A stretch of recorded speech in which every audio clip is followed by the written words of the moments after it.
बोलो, पहली कौन सी फेज, दूसरी कौन सी फेज, तीसरी कौन सी फेज, चौथी कौन सी फेज। कल कितने बच्चे एब्सेंट थे?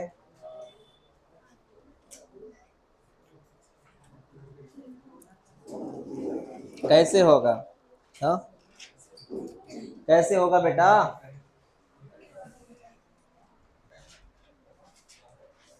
चलो सुनो, अभी ये डायग्राम है एनसीईआरटी की। इसमें बात करेंगे हार्मोनल चेंजेस के बारे में। पहले मैं आपको वन बाय वन चीज़ें समझा के दूं। बेटा ये 1 तारीख है और ये 29 तारीख है ना? 1 तारीख है, ये 29 तारीख है। पहले हम इवेंट्स को देखते हैं क्या क्या होता है सर। सुन ले बेटा, पहली घटना क्या होती है। सर क्या हुआ था, 1 तारीख से लेके 5 तारीख तक ब्लीडिंग हुआ था, क्योंकि ये रप्चर्ड हो गए थे तो ब्लीडिंग हुआ था। तो 1 से 5 के बीच में ब्लीडिंग हुआ था, बहुत सारा खून रिलीज हुआ था, मतलब ये दीवार टूट गई थी एंडोमेट्रियम नाम की। फिर 5 के बाद दीवार का बनना शुरू हो गया था। 5 के बाद दीवार का बनना शुरू हुआ था 13 तारीख तक। फिर 14 तारीख आए, दीवार का बनना शुरू हुआ। फिर 15 से आगे भी दीवार बनती रही। दीवार कंटिन्यू रही 25 तारीख तक। देख सकते हैं आप ग्राफ, है बेटा? 25 तारीख तक दीवार एज इट इज रही। फिर 25 तारीख के बाद दीवार का थीन होना शुरू हुआ। क्या होना? थीन। क्या? 29 या 28 तारीख तक दीवार क्या हो गई? थीन। फिर 29 के बाद वापस कौन सी तारीख आती है? 1 तारीख। 29 के बाद तारीख कौन सी? इधर ध्यान दो, वापस है ना 1 तारीख। तो 1 तारीख को क्या हुआ? फिर वापस ब्रेक डाउन ऑफ वॉल। मतलब ये सेकंड महीने की। हाँ, इसे एग्जाम्पल नहीं समझा सर। जैसे मैं अगर बताऊं, जैसे ये दिसंबर महीना है, तो ये दिसंबर की 1 तारीख, दिसंबर की 1 तारीख, 1 तारीख को ये फॉल होना शुरू हुआ, दीवार दीवार टूटना शुरू हुआ। फिर दिसंबर की 5 तारीख दीवार का रिपेयर होना शुरू हुआ, हो रही रिपेयर हो रही। दिसंबर की 25 तारीख तक, दिसंबर की 25 तारीख तक दीवार ठीक हो गई, मोटी हो गई दीवार। फिर 25 के बाद दीवार का वापस हाँ पतला होना शुरू हुआ बेटा। कहाँ तक? 29 तारीख तक। और 29 के बाद फिर जनवरी, कौन सा महीना आता है रे? जनवरी। कौन सा आता है? तो जनवरी की कौन सी तारीख? 1 तारीख। फिर जनवरी की 1 तारीख को दीवार का टूटना शुरू हुआ। तो दीवार टूटती रही, 5 तारीख तक दीवार टूटती रही और ब्लीडिंग होता रहा। क्या आपको ये क्लियर हुआ? क्लियर हुआ? हाँ सर। अब दीवार को मेंटेन करने के लिए 2 प्रकार के हार्मोन लगते हैं बेटा, जिसने दीवार को, एक जन ने रिपेयर किया, एक जन ने बैलेंस रखा। तो जिसने रिपेयर किया उसका नाम है estrogen. What is the main function of estrogen? To repair the wall, to repair the, या टू रिपेयर द एंडोमेट्रियम। और इसको बैलेंस करने का काम कौन कर रहा है? प्रोजेस्टेरॉन। कौन कर रहा है? समझा बेटा? जैसे अपने घर में जो कोई घर बनता है, तो पहले वो दीवार बनाई जाती है वाया लेबर, दीवार बनाते हैं। दीवार बनने के बाद उसको मेंटेन किया जाता है, उसके ऊपर पानी मारा जाता है, तो दीवार मेंटेन रहती है ना? हाँ। तो सबसे पहले दीवार बनाई गई, हु प्रोड्यूस दीवार, एंड देन उसको मेंटेन किया गया, हु मेंटेन इट। बस इतनी बात याद रख। तो ये हो गई सर दीवार की बातें एंडोमेट्रियम की। अब इसकी बात करते सर ओवरी में, क्योंकि यूट्रस हो गया, अब ओवरी। तारीख आपके सामने है, उधर भी तारीख आपके सामने है। देखो फिर क्या क्या हुआ सर। वो जो 1 से 13 तारीख तक, 1 से 13, 1 से 13 तक क्या क्या बना? आपको पता है ये फॉलिकल्स है। कौन है ये? सबसे लास्ट में ये बन गया ग्रेफियन फॉलिकल। क्या बन गया? क्या बना? Graafian follicle. मैं इसको नाम लिख के दो, इसको बोलते टर्सरी फॉलिकल, ये है सेकेंडरी फॉलिकल, ये है प्राइमरी फॉलिकल। तो ये कौन है सर? बेटा प्राइमरी के पहले भी एक फॉलिकल होता है जिसका नाम तू लिख लेना प्राइमोर्डियल, वो प्राइमरी के पहले आता है, प्राइमोर्डियल फॉलिकल। चल रिपीट कर, सबसे पहले वाला फॉलिकल ये आज बता रहा हूं मैं, इसके पहले नहीं बताया था, ये कौन सा फॉलिकल, उसके बाद प्राइमरी फॉलिकल। नहीं समझा तो ऐसे लिख के देता हूं, बता ये कौन सा फॉलिकल, प्राइमरी, ये कौन सा फॉलिकल, सेकेंडरी, ये कौन सा फॉलिकल, टर्शरी, ये कौन सा फॉलिकल, ग्रेफियन फॉलिकल।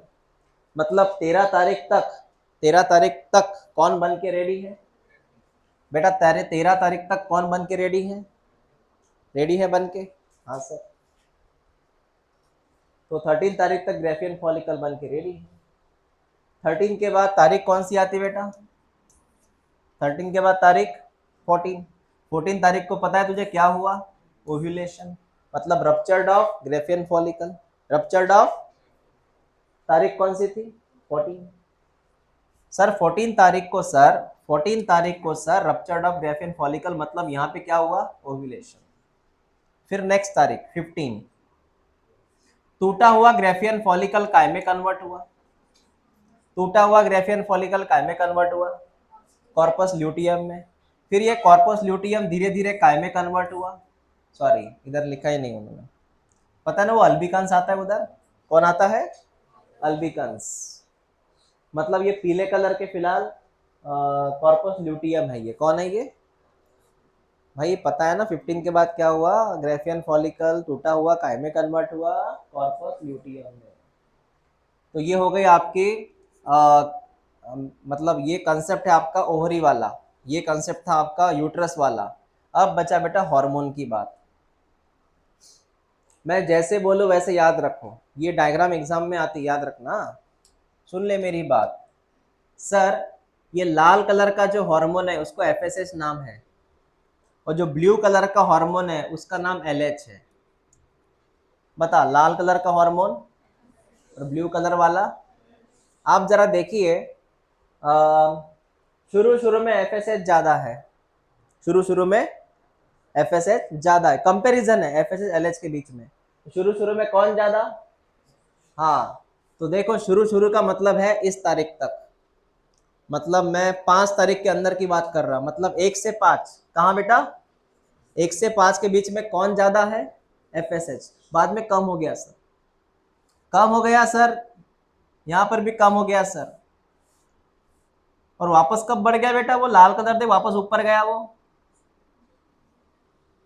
27 तारीख को, विच डेट, मतलब बता तुझे एफएसएच कब को ऊपर दिख रहा है, तारीख कौन सी 1 से 5 के बीच में, और ये एफएसएच यहाँ पे ऊपर गया है ना बेटा ब्लू के ऊपर, तो ये तारीख कौन सी है बेटा, लगभग 27। तो क्या लर्न करना सर, ये नहीं लर्न नहीं करना, आपको सिर्फ ये देखना है कि यहाँ पे एफएसएच जो है वो कब ऊपर गया। जैसे एग्जाम में अगर ये डायग्राम आई और यहाँ पे कुछ नहीं दिया गया तो ऑब्वियसली आप लेबलिंग में क्या करेंगे, एफएसएच।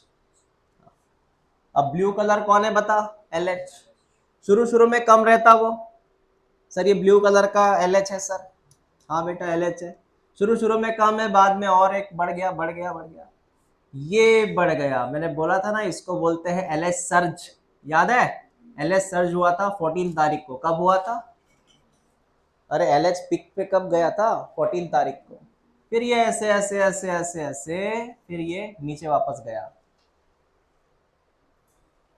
तो बताओ इस ग्राफ में किसका ड्यूरेशन ज्यादा है, जो टॉप पे रहता है, मतलब फर्स्ट नंबर, एलएच की एफएसएच, एफएसएच कब टॉप पे रहा ब्लू के ऊपर, वो शुरू शुरू में और एंडिंग में, इनिशियली एंड फाइनली, समझ में आया। अब है सवाल इनका, हो गया ये दोनों एफएसएच एलएच हो गए। अब बेटा हम बात करेंगे ईस्ट्रोजन प्रोजेस्टेरॉन के बारे में।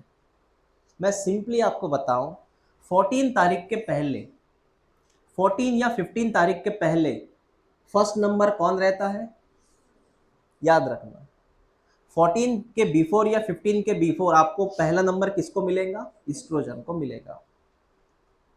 और उसके बाद फिर ये लाल कलर एकदम से उछाल होता है इसमें, पिक आता है इसमें, वो लाल कलर कौन है बेटा, प्रोजेस्टेरॉन। चलो बताओ फिर, तो ये रहा सर एलएच, सॉरी अपना ईस्ट्रोजन हाई पे है सर, ज्यादा है, थोड़ा कम हुआ सर, वापस बढ़ गया सर, ये हो गया आपका ईस्ट्रोजन। अब रहा सवाल प्रोजेस्टेरॉन का। प्रोजेस्टेरॉन शुरू से कम है सर, शुरू से कम है सर, लेकिन 15 तारीख के बाद अपने आप बढ़ जाता है सर, पीक पे आता है सर, 25 तारीख तक रहता है सर, वापस कम हो जाता है सर। देखो प्रोजेस्टेरॉन वापस कम हो गया। आपको याद है वो एंडिंग में कौन कम हुआ? प्रोजेस्टेरॉन। इससे दीवार गिर गई ना बेटा। अरे एंडिंग में कौन कम हुआ? कल लिख के दिया था, एंडिंग में कौन कम हुआ? प्रोजेस्टेरॉन। उससे दीवार गिर गई। दीवार गिरने का कारण कौन है? प्रोजेस्टेरॉन का कम होना। दीवार बढ़ने का कारण कौन है? प्रोजेस्टेरॉन का बढ़ना। मैंने क्या बोला? दीवार को मेंटेन किसने रखा? ये लाल कलर की लाइन है, लाल कलर कौन है? क्या आपको ये डायग्राम समझ में आ रही है? तो ये जो है ये किसके बारे में है? यूटेरस के बारे में। ये नीला और लाल कलर काय के बारे में है? हार्मोन। कौन से हार्मोन? ओवेरियन। कौन से? जो ओवरी से आते हैं। ओवरी से दो हार्मोन आते हैं, एस्ट्रोजन और प्रोजेस्टेरॉन। बेटा ये काय के इवेंट्स हैं? ओवरी के अंदर वाले। और बेटा ये क्या है? आपके पीजी वाले हार्मोन है। What is PG? Pituitary gland के हार्मोन है, एफएसएच और LH.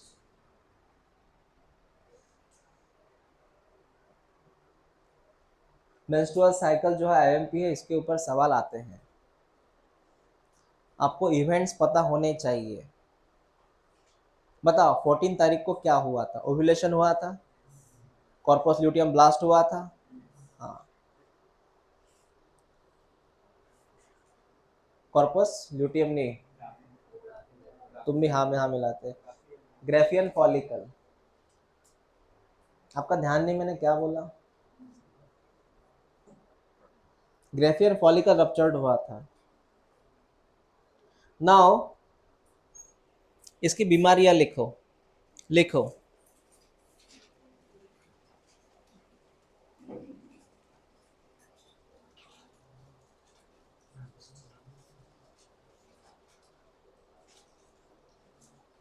Amenorrhoea, amenorrhoea, amenorrhoea. Waiting कर रहे कब मैं लिख के दूं स्पेलिंग।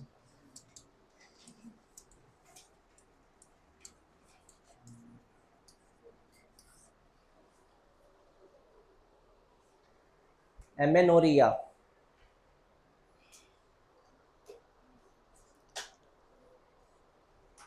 एमेनोरिया इसका मतलब है absent of menstrual cycle, absent of menstrual cycle।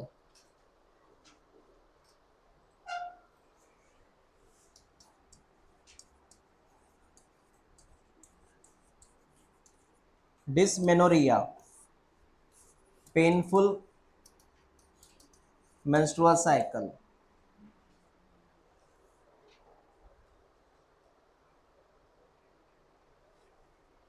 Last polymenorrhoea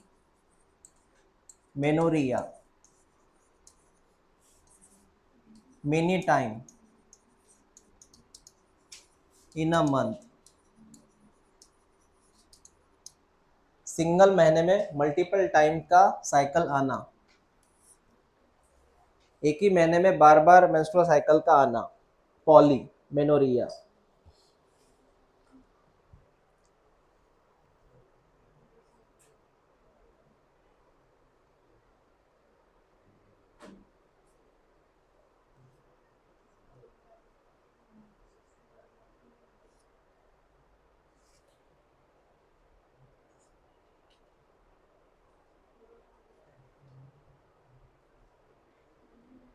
हो गया? हो गया लिखना? अच्छा डरा मत करो भाई, डर गया था ना मैं।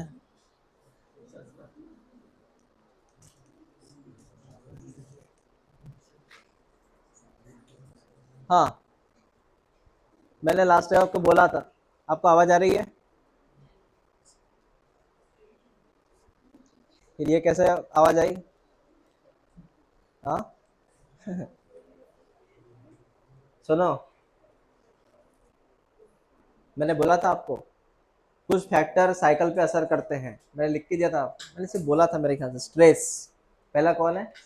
स्ट्रेस। दूसरा है आप lifestyle, lack of sleep, lifestyle में वो जो हेक्टिक लाइफ है आपका, भागदौड़ भरी जिंदगी, मतलब खाने का टाइम नहीं है, सोने का टाइम नहीं है, डिस्टर्ब लाइफ उसको बोलते हैं। ओवर थिंकिंग भी है इसका problem. Over thinking, anxiety, stress, मतलब वी कैन से ब्रेन से जुड़ी हुई बीमारियाँ सब आ गया उसमें। Over thinking, depression, stress. उसके बाद में फूड, आप क्या खाना खाते हैं, जैसे कोई बहुत स्पाइसी फूड खाता है ना। एसिडिटी के प्रॉब्लम हमेशा रहते हैं। उसके बाद में नींद क्यों बोला मैंने आपको एक ग्लैंड पढ़ाई थी, पिनियल ग्लैंड्स, याद है क्या? पिनियल ग्लैंड पढ़ाया था मैंने। हाँ, तो वो भी एक प्रॉब्लम है बेटा। उसके बाद में समटाइम्स इसे जेनेटिक भी हो सकता है। उसके बाद में शरीर में खून की कमी, शरीर में खून की कमी। उसके बाद में खून में क्लॉटिंग फैक्टर की कमी। Which factor? उसकी कमी। और उसके बाद में बेटा एज, समटाइम्स एज मैटर करता है, ठीक है। हाँ, तो ये कुछ कंसेप्ट है, मतलब ये कुछ फैक्टर्स है जो मेंस्ट्रुअल साइकिल पे असर करते हैं। यहाँ पे आपका टॉपिक खत्म हुआ इसका।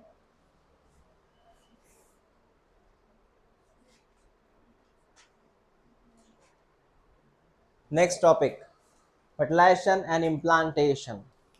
फर्टिलाइजेशन एंड इम्प्लांटेशन, लिखो बेटा।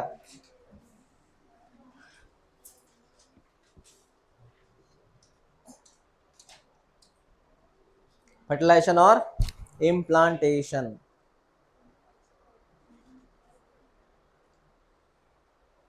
सुनो, फर्टिलाइजेशन का सिंपल मीनिंग ये है सर, फिलहाल लिखो मत, जाइगोट का बनना, जाइगोट का बनना। और इम्प्लांटेशन का मतलब ये होता है जो जाइगोट बन के रेडी है, ये यूटेरस है सर, जो जाइगोट बन के रेडी है ना, वो यूटेरस को जाके ऐसे स्टिक हो जाता है, चिपक जाता है। ये जाइगोट फ्यूचर में एम्ब्रियो में कन्वर्ट होता है, काय में कन्वर्ट होता है, और वो एम्ब्रियो किसको चिपक जाता? यूट्रस को। इसको क्या बोलते हैं अपन? इम्प्लांटेशन। रिपीट कर, जाइगोट का बनना, फर्टिलाइजेशन, फिर जाइगोट डेवलप होगा, क्या बनेगा, और एम्ब्रियो सीधा जाके किसको चिपक जाएगा? यूट्रस को। इसको क्या बोलेंगे अपन? ताकि ये एम्ब्रियो नीचे ना गिरे, वो ऐसे हवा में लटकता नहीं अंदर, वो स्टिक होता है यूट्रस को, ऐसे चिपेगा ऐसे, इसको हम बोलेंगे इम्प्लांटेशन। जाइगोट का बनना ये पहला इंडिकेशन है प्रेगनेंसी का, लेकिन जब तक वो इसको अटैच नहीं होता तब तक प्रेगनेंसी कंफर्म नहीं होती। प्रेगनेंसी कंफर्म तब होती है जब ये एम्ब्रियो किसको अटैच होता है? Uterus, then pregnancy confirm. Okay, तो पहला हेडलाइन हमारा है फर्टिलाइजेशन। लिखो बेटा हेडलाइन अभी, मतलब इसमें पहले हम बात करेंगे अबाउट फर्टिलाइजेशन। फर्टिलाइजेशन का सिंपल मीनिंग यह है सर, दोनों गमिट बन के रेडी है, मेल गमिट, फीमेल गमिट, तो स्पर्म प्लस एग, इससे बनेगा जाइगोट। इसको मैं बोलूँगा फर्टिलाइजेशन। स्पर्म हैप्लॉइड है, एग हैप्लॉइड है, जाइगोट डिप्लॉइड है। स्पर्म में 23 क्रोमोसोम, एग में 23 क्रोमोसोम, जाइगोट में 46 क्रोमोसोम।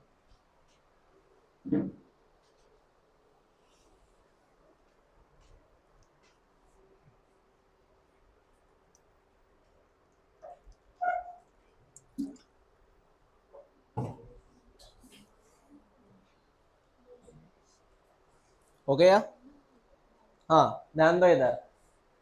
अब सर ये जो जाइगोट बनेगा, चलो मेरी बात सुन बेटा, हो गया लिखना आपका? तो इसकी स्टेप्स आती हैं। तो सबसे पहली स्टेप है बेटा इंसेमिनेशन।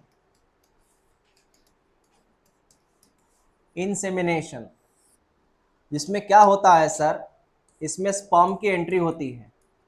स्पर्म जो रहते हैं लगभग 200 से 300 मिलियन, मिलियन स्पर्म, इसकी एंट्री होती है इन फीमेल रिप्रोडक्टिव ट्रैक में। बेटा कहाँ पे एंट्री होती है? हाँ, इस एंट्री को मैं क्या नाम दूं? इंसेमिनेशन। लिखो, पहला पहला स्टेज ये है, ये पहली स्टेज है इंसेमिनेशन। स्पर्म की एंट्री होती है बेटा इन फीमेल रिप्रोडक्टिव ट्रैक में।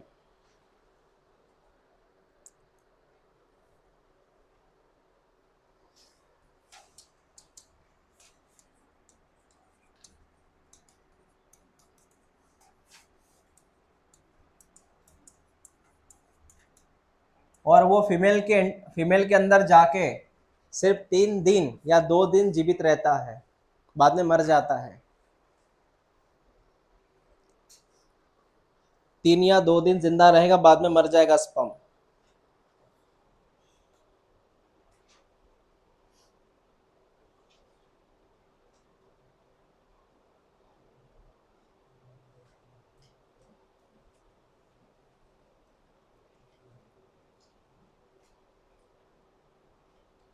हो गया? पहली बात हो गई सर। तो स्पर्म की एंट्री हो चुकी है, स्पर्म यूट्रस में आ चुके हैं। मैं रिपीट करता हूं, मैंने क्या बोला बेटा? यूट्रस है ये। स्पर्म की एंट्री हो चुकी है और स्पर्म यूट्रस में आ चुका है। ढेर सारे स्पर्म यूट्रस में आके रेडी हैं। ढेर सारे स्पर्म अभी यूट्रस में हैं, यूट्रस में है अभी वो। फिर नेक्स्ट स्टेप क्या होती है? इसको और रिफ्रेश किया जाता है, स्पर्म में और एनर्जी डाली जाती है। स्पर्म यहाँ आके थक गए हैं, उनमें और एनर्जी क्रिएट करते हैं, वो एक स्पार्क क्रिएट करते हैं ताकि वो तेजी से वो जा सके टुवर्ड्स द एग्स। किसकी तरफ जा सके? तेजी से।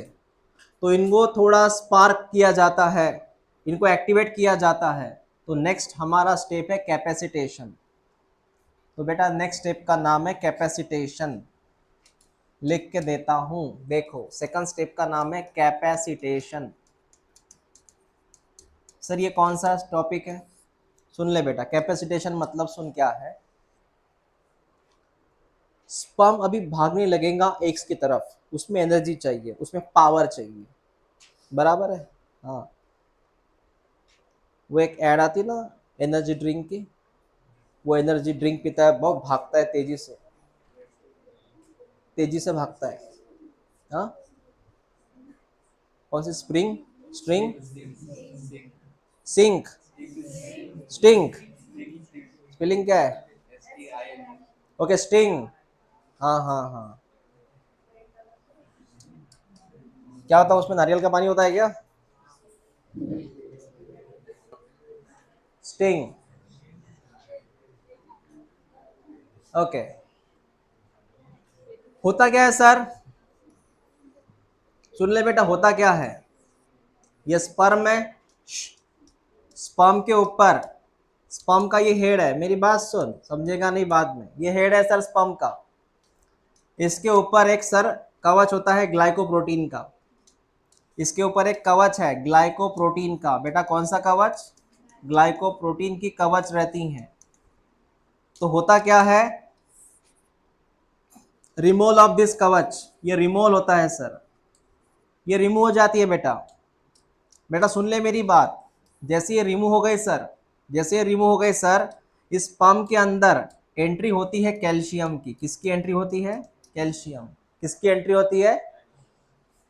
कैल्शियम एंट्री होने के बाद ये स्पर्म जो होता है इसकी टेल मूव करती है, मूव करती है इसकी टेल, इसके टेल में जान आ जाती है, इसके टेल में एक प्रकार की शक्ति आ जाती है। समझा मैंने क्या बोला? किसकी वजह से? कैल्शियम ने कब एंट्री की? जब यहां से कौन हट गया? समझा बेटा? हाँ, तो सर कैल्शियम के आने से इसके में एक पावर आ गई सर। ओके, तो स्पर्म में आती है विगरस मोटिलिटी इन स्पर्म। विगरस मोटिलिटी मतलब बहुत तेजी से दौड़ेगा वो, तेजी से भागेगा वो। किसकी तरफ सर? सेकेंडरी oocyte की तरफ, मतलब एग्स की तरफ। समझा मैंने क्या बोला? तो जो स्पर्म में ऐसा होगा, उस स्पर्म में कौन सी प्रोसेस हो रही है? Capacitation. You know what is capacitation? उस प्रोसेस में स्पर्म में क्या बढ़ गई? कैपेसिटी बढ़ गई। क्या बढ़ गई? कैपेसिटी। लिख लो इसे।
बेटा हो गया लिखना?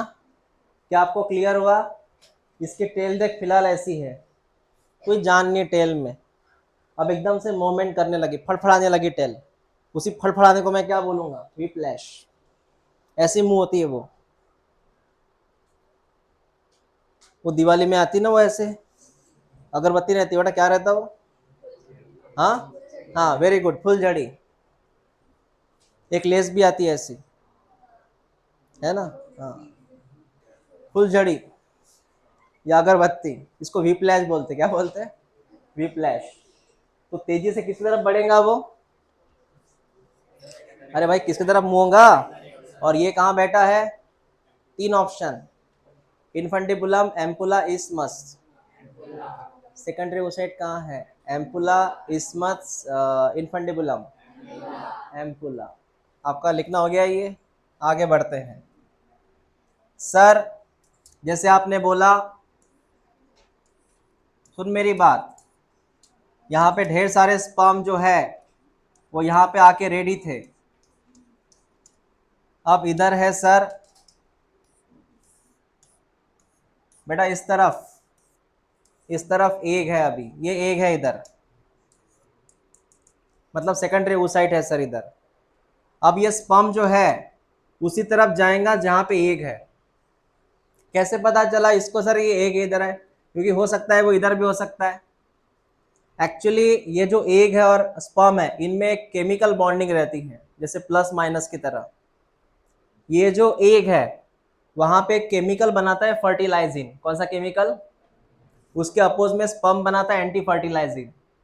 मतलब ये समझो, एक बनाता है प्लस चार्ज और ये बनाता है निगेटिव चार्ज। दोनों क्या होगा? एक में को अट्रैक्ट हो गए, बराबर है? तो ये तेजी से इस तरफ भागेंगे, उसको पता चलेगा कि एक इधर है।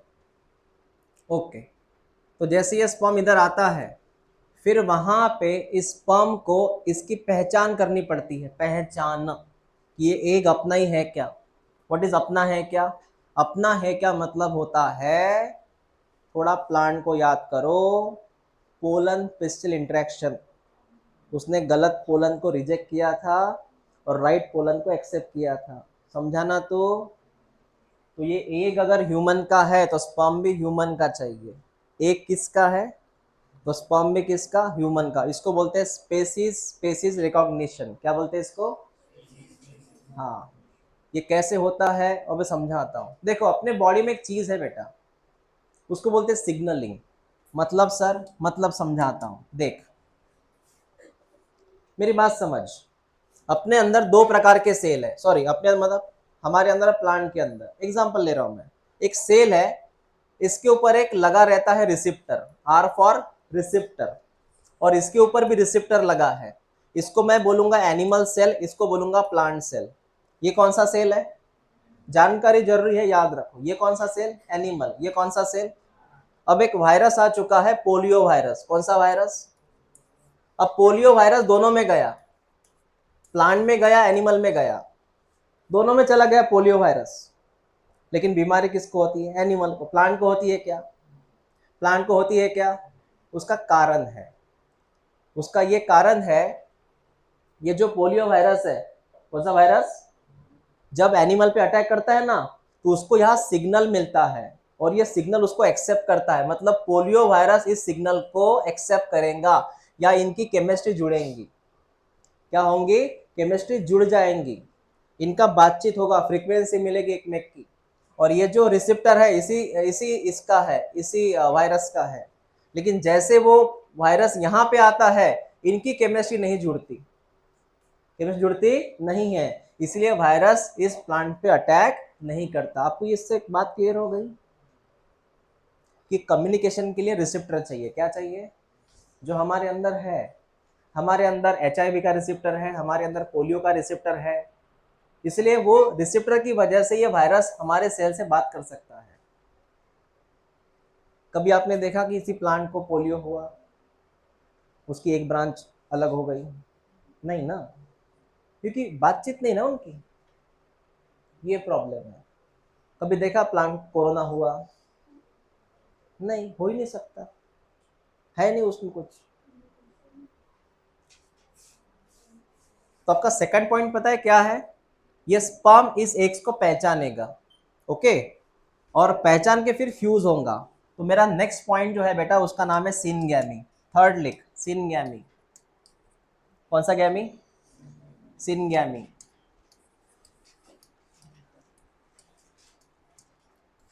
सुनो, सिनगैमी क्या है? सिनगैमी में अब सब टॉपिक आते हैं, उसमें ए टॉपिक लिख। सिनगैमी में ए टॉपिक, इसमें सब टॉपिक आ रहा है, उसमें ए टॉपिक एग्लूटिनेशन,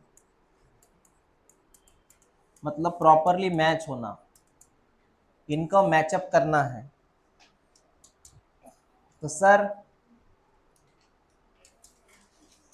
इसका मतलब है sperm identification to right egg, मतलब अपने एग्स को पहचानेगा। इसके लिए उसके पास क्या है सर, समझाता हूँ। अगर ये एग है, ये एग है, तो एग के ऊपर एक रिसेप्टर लगा है, ZP3, ये रिसेप्टर का नाम है। और रिसेप्टर जो होता है ये स्पर्म को पहचान सकता है। ये रिसेप्टर से स्पर्म को पता चलेगा कि ये ह्यूमन का एग्स है। कौन सा रिसेप्टर? ZP3। कौन सा बेटा? हाँ।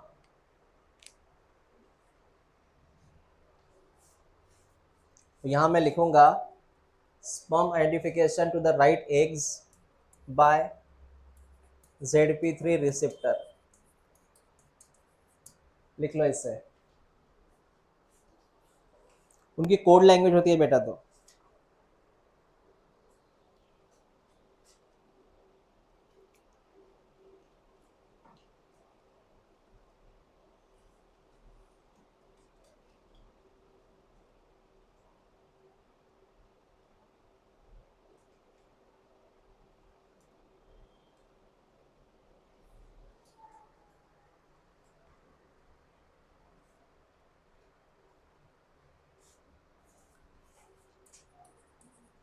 एंड अटैच टू इट,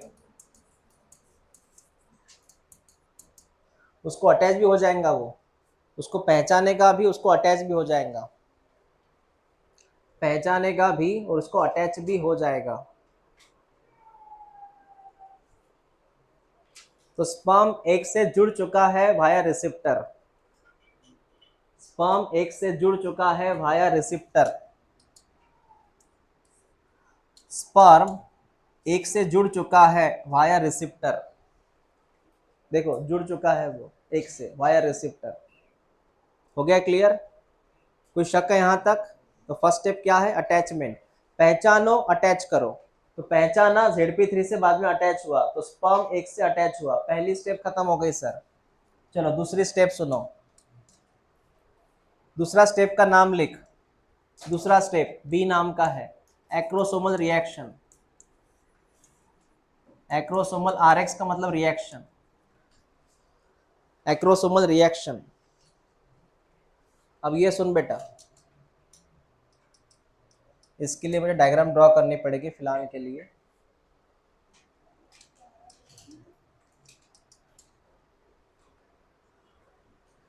सब जन ध्यान देखो इधर भी, सब जन ध्यान दो इधर, डायग्राम में ड्रॉ कर रहा हूं सेकेंडरी oocyte की।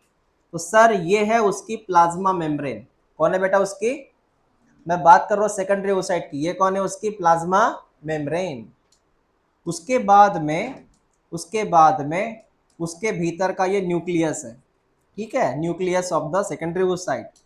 अब मैं बात करूंगा बेटा इसकी, इस कवच का नाम है ZP। क्या कवच है ये? Zona pellucida. याद है ना ZP का फुल फॉर्म? हाँ, ये ZP कवच है बेटा। ZP के ऊपर, ZP के ऊपर आता है कोरोना रेडिएटा। कौन आता है? याद है आपको कोरोना रेडिएटा? तो ये है कोरोना रेडिएटा, ठीक है। तो मैं नाम लिखो इसके, इसका नाम है CR, फुल फॉर्म क्या है? Corona radiata. इसका नाम है ZP, फुल फॉर्म। और मैंने आपको अब बोला था, अभी भी बोला था, जेड के ऊपर, ZP के ऊपर रिसेप्टर लगे रहते हैं बेटा। रिसेप्टर का सिग्नल कोड बता, ZP3। कौन सा सिग्नल, मतलब कौन सा रिसेप्टर? ZP3, जो ZP के ऊपर लगा रहता है, ठीक है। हाँ सर। उसके बाद में इनके बीच में, इनके बीच में कहीं ना कहीं एक हल्का सा सीमेंट भरा हुआ है, ये सीमेंट है बेटा। ये जो हरे कलर के सेल है कोरोना रेडिएटा, इनमें सीमेंट भरा है, और इस सीमेंट का नाम है हाइल्यूरोनिक एसिड। ये सीमेंट एक केमिकल से बना है। कौन सा नाम है सीमेंट केमिकल का? समझा तो? और ये हरे कलर के सेल है बेटा, सेल, नाम क्या उसका? Corona radiata. पीले कलर में कौन है? ZP। बाकी ये सफेद कलर में कौन है? Plasma membrane. कौन है बेटा ये? किसकी मेम्ब्रेन है ये? oocyte की। और लाल कलर का कौन है बीच में? न्यूक्लियस। ये क्लियर है पिक्चर? अब यहाँ पे स्पर्म की एंट्री होती है, ठीक है बेटा, स्पर्म की एंट्री होती है यहाँ पर। तो इस तरफ आ चुका है स्पर्म, स्पर्म की एंट्री हो चुकी है। अब ये जो स्पर्म होता है,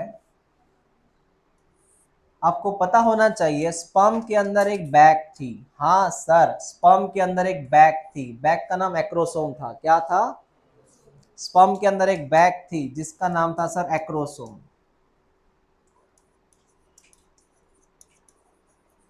बेटा एक्रोसोम के अंदर कुछ एंजाइम भरे हुए थे, याद है तुझे एंजाइम्स? याद है क्या? इस एंजाइम का नाम था एक्रोसोम लाइसिन। क्या नाम था इसका?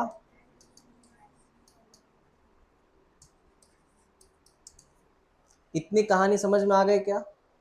क्या नाम है इस एंजाइम का? ये एक्रोसोम लाइसिन नाम के जो एंजाइम है, इन दीवार पे टूट पड़ेंगे अभी, ये बैग फटेंगी। कौन सी बैग? ये ब्लास्ट होंगे, इसमें से कौन निकलेंगे? एंजाइम्स। तो कौन किसको मारेगा, मैं यहाँ भी आपको लिख के देता हूँ। पहले थोड़ा सा नाम हटा देता हूँ, ये बीच में आया, देख ले बेटा, नाम हटा दिया मैंने। इसको मैं शॉर्ट में लिखूंगा हाइल्यूरोनिक एसिड। चलो देखते जाओ कौन किसको मारेगा। सर सबसे पहले क्या होता है, एक्रोसिन, एक्रोसोम लाइसिन में एक एंजाइम बाहर आता है सर, उस एंजाइम का नाम है, मैं इसका फुल फॉर्म बात इधर लिख के देता हूँ, कोरोना पेनिट्रेटिंग एंजाइम, क्या नाम है? जो इसको ब्रेक करेगा, किसको ब्रेक करेगा? रिपीट कर, कंफ्यूज मत होना बेटा, इस फुल फॉर्म बता, कोरोना पेनिट्रेटिंग एंजाइम, ये किसको ब्रेक करेगा? मतलब ये भाई साहब टूट जाएंगे। हाँ, उसके बाद में और एक यहाँ पे एंजाइम आता है जोनालाइसिन। जोनालाइसिन, ये जोनालाइसिन किसको ब्रेक करेगा? जेडपी को ब्रेक करेगा, सीधा तोड़ेगा, उसको ब्रेक करेगा। और रहा सवाल इसका, तो यहां से और एक केमिकल आता है बेटा, हाइलुरोनिक पेनिट्रेटिंग एंजाइम, या उसका मैं नाम लिखता हूं, हाइल्यूरोनिडेज, एंजाइम का नाम है हाइल्यूरोनिडेज। किसका नाम है? इट ब्रेक विच एसिड, मतलब तीनों चीजें यहाँ गायब हो जाएंगी, टूट जाएंगी। सो रिपीट करो, इस सीमेंट को तोड़ने वाला एंजाइम, सेल को ब्रेक करने वाला एंजाइम कोरोना पेनिट्रेटिंग एंजाइम, और जेडपी को ब्रेक करने वाला एंजाइम। आपको क्लियर हुआ? इस तरह ये टूटेगा, ये टूटेगा, ये भी टूटेगा, और जो अपना स्पर्म है वो एंट्री करेगा, और एंट्री करेगा इसमें।